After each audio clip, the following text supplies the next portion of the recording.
দর্শক শ্রোতা মণ্ডলী, আসসালামু আলাইকুম।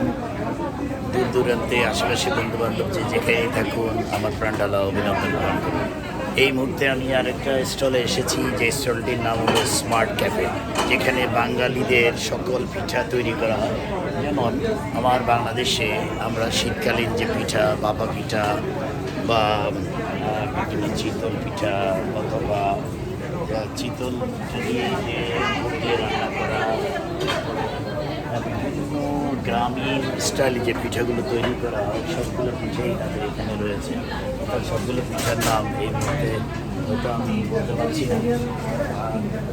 গ্রামীণ লোকালয়ে যে পিঠাগুলো প্রত্যেকটা মানুষ এনজয় করে থাকেন, গ্রামে বেড়াতে গেলে যে পিঠাগুলো মানুষকে খাওয়ানো হয় সেই পিঠাগুলোর সমন্বয়ে এই জ্যামাইকাতে অর্থাৎ হিলসাইড এরিয়াতে স্মার্ট ক্যাফে নামে একটি প্রতিষ্ঠান তৈরি করা হয়েছে, যেখানে এই পিঠাগুলো তারা ইনস্ট্যান্টলি কাস্টমার সে অর্ডার নেয় এবং তাৎক্ষণিকভাবে তারা মানুষকে খাওয়ার জন্য পরিবেশন করে।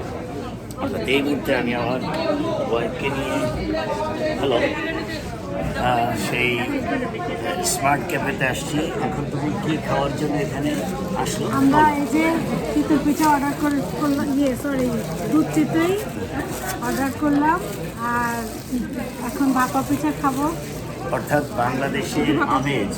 হ্যাঁ, তুমি এই আমেরিকার, United states of America, new ইয়র্কের জ্যাকসন আমেজ চেষ্টা করছো।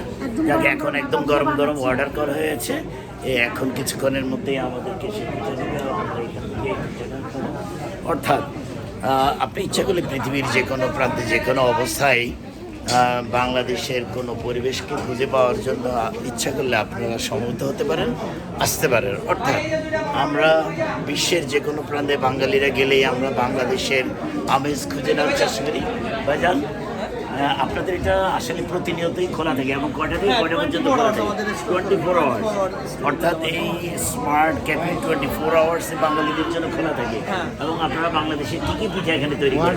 অনেক পিঠা আছে, ভাপা পিঠা, তেলের পিঠা, তারপরে লক্ষ্মী পিঠা, মুখ পাপড় পিঠা, পাটিসাপটা পিঠা, তালের পিঠা, তেলের পিঠা, অনেক আইটেম। বছরে মানে পুরো বছরটাই জুড়ে সব সময় থাকে। তারপর চিতই পিঠা আছে 2 আইটেমের, দুধ চিতই পিঠা, তারপরে রেগুলার চিতই পিঠা, রাইট। সবগুলোই আছে। তার মানে এখানে কোনো নির্দিষ্ট সময় নেই, বছরের সম্পূর্ণ সময় ধরেই একই রকমের পিঠা তারা তৈরি করেন এবং সেই পিঠাগুলো আমাদের বাঙালি যারা এখানে আসেন এনজয় করার চেষ্টা করেন।